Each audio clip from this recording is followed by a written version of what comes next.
नमस्कार मित्रांनो, मी स्वानंद गांगल आणि तुम्ही बघताय न्यूज डंका. मित्रांनो, आज आपला जो विषय आहे त्याचं शीर्षक हे तुम्हाला माहिती असेल, तुम्ही ऐकलं असेल. ज्यांना हिंदी साहित्य, हिंदी कवितांची आवड आहे किंवा वाचनाची आणि साहित्याची आवड आहे, त्यांना हा कदाचित संदर्भ लागेल लगेच की हे शीर्षक काय आहे. जब नाश मनुज पर छाता है पहले विवेक मर जाता है. हे शीर्षक जे आहे हे रामधारी सिंह दिनकर, जे सुप्रसिद्ध हिंदी कवी होऊन गेले, लेखक होऊन गेले, तर त्यांच्या एका गाजलेल्या अशा साहित्यकृतीतलं हे शीर्षक आहे. आणि ती साहित्यकृती म्हणजे अर्थात रश्मिरथी. तर या रश्मिरथीचा संदर्भ सांगतो, काही सगळं सांगत बसत नाही. तर रश्मिरथीचा तृतीय सर्ग किंवा एक चॅप्टर ज्याला आपण इंग्लिशमध्ये म्हणू शकतो, त्यातलं हे वाक्य आहे. त्याची पार्श्वभूमी ही आहे, मुळात रश्मिरथी ही संपूर्ण महाभारतावर रचलेलं ते त्यांचं काव्य आणि हे आहे. तर याच्यात तिसरा जो सर्ग आहे त्याच्यात भगवान श्रीकृष्ण हे दुर्योधनाच्या दरबारात आलेले आहेत.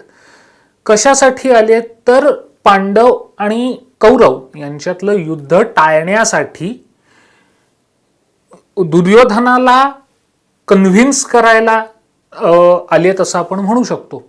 पांडवांचा निरोप घेऊन, संदेश घेऊन की बाबा रे, आम्हाला युद्ध करायचं नाहीये, 5 गावं तू आम्हाला दे, बाकी सगळं तू तुझ्या सवय राज्य ठेव, आम्हाला काही राज्यात इंटरेस्ट नाही, आम्हाला गादीत रस नाही, आम्हाला सत्तेत रस नाही. पण हा संदेश घेऊन आलेल्या राजदूताला, कृष्णाला, दुर्योधन बंदी बनवायला जातो. म्हणजे हा महाभारतातली कथा तुम्हाला सगळ्यांना माहिती असेल. आणि मग कृष्ण त्याचं जे विराट रूप आहे ते संपूर्ण त्या सभागृहाला, राजाचा जो दालन आहे त्याला सगळ्यांना तो दाखवतो की कृष्ण हा दिसायला साधा तुमच्या आमच्यासारखा मानव दिसत असला तरी तो प्रत्यक्षात काय आहे.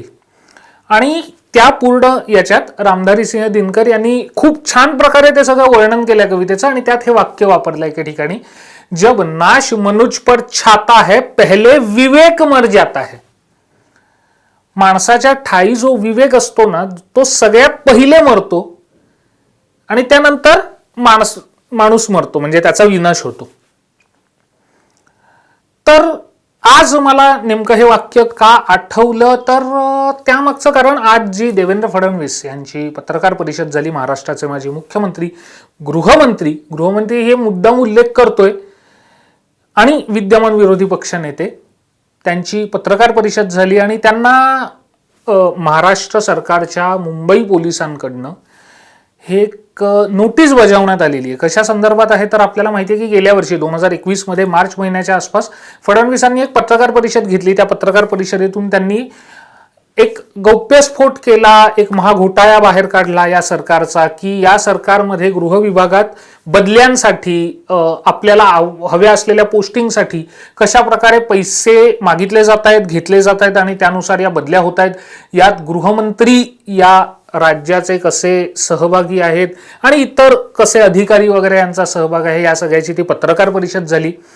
त्याचे फडणवीसांनी जे पुरावे त्यांच्याकडे होते ते सादर केले. अर्थात सादर केले म्हणजे ते त्यांनी पब्लिक डोमेनमध्ये नाही आणले, कारण की विषय खूप हा सेन्सिटिव्ह आहे, गंभीर आहे. त्यांनी थेट जे भारताचे गृहसचिव आहेत त्यांच्याकडे जाऊन, म्हणजे केंद्रीय गृहमंत्रालयाच्या सचिवांकडे जाऊन त्यांनी हे पुरावे सादर केले. आता या सगळ्या प्रकरणात महाराष्ट्र सरकारचा इगो हर्ट झाला आणि त्यांनी एक केस त्या प्रकरणात दाखल केली.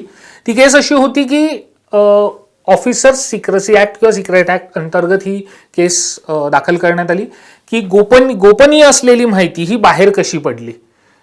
आणि या संपूर्ण गुन्ह्याच्या अनुषंगाने, केसच्या अनुषंगाने फडणवीस यांना मुंबई पोलिसांनी, BKCच्या सायबर पोलिसांनी नोटीस बजावलेली आहे आणि त्यांना तिथे हजर राहायला सांगितलंय. आता गंमत अशी आहे की जर फडणवीसांची आजची पत्रकार परिषद जर नीट सगळ्यांनी ऐकली असेल तर यात फडणवीस खूप स्पष्ट बोललेत, पण त्यातल्या बिटवीन द लाईन्स खूप महत्वाचे आहेत असं मला वाटतं. फडणवीस काय म्हणाले? फडणवीस म्हणाले की विरोधी पक्ष नेता म्हणून माझ्याकडे विशेष अधिकार आहे. कसला विशेष अधिकार आहे? की जर मी विरोधी पक्ष नेता आहे तर माझ्याकडे माहिती येते, ती कुठनं येते, हा स्रोत, त्या माहितीचा सोर्स मी गुप्त ठेवू शकतो, हा विशेष अधिकार माझ्याकडे आहे. पण मी तसं करणार नाही. मला ज्या वेळेला याच्या आधी चौकशीसाठी किंवा प्रश्नावली पाठवली, क्वेश्चनेअर पाठवलं, त्याला मी सांगितलं की मी याची उत्तरं देईन. आणि त्याच्यानंतर पाठवलं आणि त्याच्यानंतर न्यायालयात त्यांनी सरकारकडनं असं सांगण्यात आलं की मी क्वेश्चनेअरला रिस्पॉन्ड करत नाहीये. आणि आता त्यांनी मला थेट चौकशीसाठी बोलवलंय, नोटीस पाठवली CRPCच्या कलम 160 अंतर्गत. आता गंमत अशी आहे की फडणवीसांनी त्यांच्याकडे असलेले पुरावे कुठेही पब्लिक डोमेनमध्ये आणलेले नाहीत. म्हणजे गोपनीय माहिती आहे ती फडणवीसांनी त्यांच्यापुरती ठेवली आणि गोपनीय ठेवली. ती बाहेर कुठे केली का? किंवा जसं पत्रकार परिषद घेत आपल्याकडे गोष्टी उघड करण्याचा सध्या फॅड आलाय ना, ज्याचं पुढे काहीच होत नाही, अशा पत्रकार परिषदा, बॉम्ब अनेक जे लावणारे लोक आहेत जे सध्या जेलमध्ये बसलेले आहेत, तर त्या पत्रकार परिषदांचं पुढे काहीच होत नाही. तसं पत्रकार परिषद फडणवीसांनी घेतली, पण त्यांनी फक्त विषय मांडला, त्यांनी पुरावे नाही मांडले. त्यांनी पुरावे कुठे सादर केले? त्यांनी केंद्रीय गृह सचिवांकडे सादर केले, भारताच्या केंद्रीय गृह खात्याकडे ते सादर केले. याचा अर्थ असा होतो की फडणवीसांनी सिस्टीमला माहिती दिली, फडणवीसांनी जनतेला माहिती दिली नाही, माध्यमांना माहिती दिली नाही, त्यांनी प्रशासनाला माहिती दिली, राज्य सरकारच्या वर असलेल्या कोणाला तरी माहिती दिली. आणि मग हा विषय न्यायालयात पोचला. न्यायालयाने सांगितलं याच्यात सीबीआयची गरज आहे म्हणून सीबीआय त्याचा तपास करता, इन्क्वायरी सुरू आहे. पण यात फडणवीसांनी एक गोष्ट सांगितली ती मला महत्वाची वाटते की मला असलेला विशेष अधिकार मी वापरत नाहीये. याचा अर्थ काय होतो? म्हणजे ठाकरे सरकारला ही गोष्ट कळत नाही असं मला वाटतं आणि त्यांना अनेक गोष्टी कळत नाहीत, त्यात ही एक गोष्ट अजून आहे असं मला वाटतं की एखाद्याकडे विशेष अधिकार आहे आणि तो वापरत नाही, याचा अर्थ यातून फडणवीसांना काहीतरी वेगळं साध्य करायचं आहे. आणि कदाचित फडणवीसांना अशा प्रकारची नोटीस येणं हे त्यांनी गृहीत धरलं होतं, अपेक्षित धरलं होतं, कारण की कायद्याचे ते चांगले जाणकार आहेत. आजच्या पत्रकार परिषदेतही त्यांनी एक बोलताना ते एक वाक्य म्हणाले की मीही एक वकील आहे, मला माहिती आहे की ते काय काय डिफेन्स वापरू शकतात. वेगळ्या अनुषंगाने होतं ते, पण ते इथेही लागू पडतं. ते एक वकील आहेत आणि 5 वर्ष महाराष्ट्राचे गृहमंत्रीही राहिलेले आहेत, त्यामुळे त्यांना माहिती आहे की गृह खातं काय करू शकतं, काय पातळीला उतरू शकतं, या सरकारच्या माध्यमातून काय काय गोष्टी घडल्या जाऊ शकतात. आणि तरीही फडणवीस कोणताही विशेषाधिकार वापरत नाहीयेत, कारण त्यांना हेही माहिती आहे की यातून हे सरकार किंवा गृह खातं फडणवीसांचं काहीही वाकडं करू शकत नाहीये. पण मग याच्यात नेमकं अडचणीत कोण येणार आहे? तर मला असं वाटतं की यातून अडचणी कोणाच्या वाढणार असतील तर त्या ठाकरे सरकारच्याच वाढणार आहेत. एक गोष्ट लक्षात घ्या, ज्या वेळेला तुम्ही सामान्य एखाद्या भाजप कार्यकर्त्यांना, इतर नेत्यांना अटक करता आणि फडणवीसांना अटक करता किंवा अटकपेक्षाही चौकशीला बोलवता, अटक करण्याचा तर प्रश्नच नाहीये, पण सामान्य कार्यकर्ता, इतर नेते आणि फडणवीस यांच्यात खूप जास्त फरक आहे, खूप मोठा फरक आहे. म्हणजे तुम्ही तुमच्या अहंकारापोटी तुम्ही नारायण राणेंना गैरमार्गाने चुकीच्या प्रकारे अटक केली, त्यांना हे केलं, कोर्टाने जामीन दिला वगैरे सगळ्या गोष्टी आहेत. पण त्रास देणं, हा जो त्रास देण्याचा फॅक्टर होता तो तुम्ही नारायण राणेंच्या बाबतीत केलात. गिरीश महाजनांसाठी तो प्रयत्न चालू असता तो कट फडणवीसांनी विधिमंडळात 2-4 दिवसापूर्वीच उधळून लावला आहे. तर जो माणूस आपल्या सहकाऱ्यांच्या प्रती, आपल्या सोबत असलेल्या इतर नेत्यांच्या प्रती एवढा सजग असतो, सतर्क असतो आणि त्यांच्या बाबतीत ज्या वेळेला तुम्ही जाता त्यांच्यावर, तेव्हा हा माणूस पुढे सरसावतो. तर हा माणूस स्वतःच्या बाबतीत किती सजग राहिला असेल आणि त्यांनी काय खबरदारी घेतली असेल याचा अंदाज जरा ठाकरे सरकारने घ्यायला हवा होता. फडणवीस उद्या ज्यावेळेला जाणार आहेत त्यावेळेला गृह खात्यातले जे अधिकारी आहेत ना, त्यांची ही परीक्षा असणार आहे. कारण की 5 वर्ष गृहमंत्री राहिलेले फडणवीस सध्या गृह खात्याचा जो कारभार चव्हाट्यावर आणून ठेवलाय ते फडणवीसच आहेत. आणि जे वारंवार बोललं जात आहे, फडणवीस स्वतः बोलले नसले तरी अनेक त्याची चर्चा होतीये. काँग्रेसच्याच गोटातून असं म्हटलं जात आहे की भाजप हे सरकार कधीही पाडू शकतं. तर हे सरकार कधीही पडलं काहीही झालं तरीही पुन्हा सत्तेवर येणारे कोण असणार आहेत आणि त्यांचे नेते कोण असणार आहेत हे सगळ्यांना माहिती आहे. त्यामुळे फडणवीसांना सामोरं जाताना, म्हणजे इथे मला असं वाटत नाही की फडणवीस हे गृह खात्याला किंवा पोलिसांना सामोरं जात आहेत. मला इथे असं वाटतं की गृह खातं आणि पोलीस हे फडणवीसांना सामोरे जाणार आहेत. त्यामुळे इथे खरी परीक्षा ही त्यांची लागणार आहे. बरं, हे इथवर थांबत नाहीये. हे ज्या वेळेला गोष्टी बाहेर आल्या, फडणवीसांना नोटीस पाठवली आहे, ते जाणार उद्या BKCला, त्यांनी सांगितलं की मी चौकशीला सहकार्य करेन. त्यात ते एक वाक्य बोलले, ते वाक्य खूप महत्वाचं आहे. ते वाक्य असं आहे की मी 5 वर्ष राज्याचा गृहमंत्री होतो, मला माझी जबाबदारी कळते. हे वाक्य या आधीही कोणीतरी महाराष्ट्रात बोलून गेलंय. तुम्हाला आठवत आहे का नाही मला माहित नाही, पण जर आठवत असेल किंवा आठवत नसेल तर थोडा डोक्याला ताण द्या किंवा इंटरनेटवर बघा. हे अशाच प्रकारचं वाक्य यापूर्वी 2019 साली बोललं गेलं होतं आणि ते बोलणारे पवार होते. ते बोलणारे शरद पवार होते. जेव्हा शरद पवारांनी सांगितलं की ईडीच्या विषयामध्ये पवारांचं नाव आलं होतं आणि पवारांनी एक दिवस असं जाहीर केलं की मी ईडीच्या कार्यालयात जाणार, आणि त्यांना बोलावणं वगैरे काही आलं नव्हतं. इथे तर फडणवीसांना थेट नोटीस आली आहे. पवारांना बोलावणं आलं नव्हतं तरी पवारांनी हे जाहीर केलं की मी ईडीच्या कार्यालयात जाणार. याचं कारण हे होतं की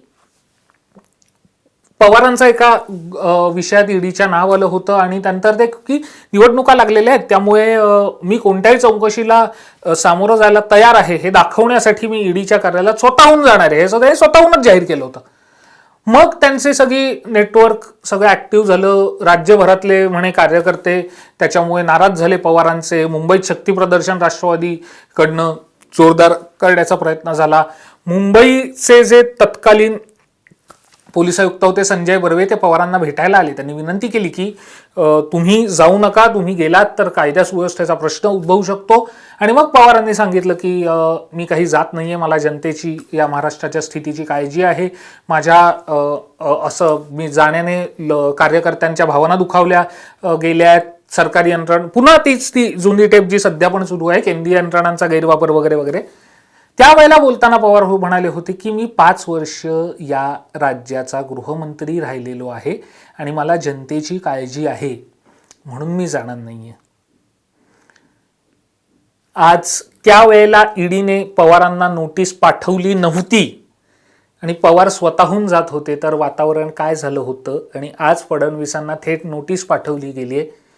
यावरून भाजप शांत बसेल असं जर का वाटत असेल तर ही खूप गैरसमजुतीत महाविकास आघाडी सरकार आहे. आणि भाजपने हे जाहीरही केलंय की आम्ही फडणवीसांना समर्थन देण्यासाठी बांद्रा कुर्ला कॉम्प्लेक्सच्या इथे जाणार आहोत, तिथे त्यांना समर्थन दर्शवणार आहोत.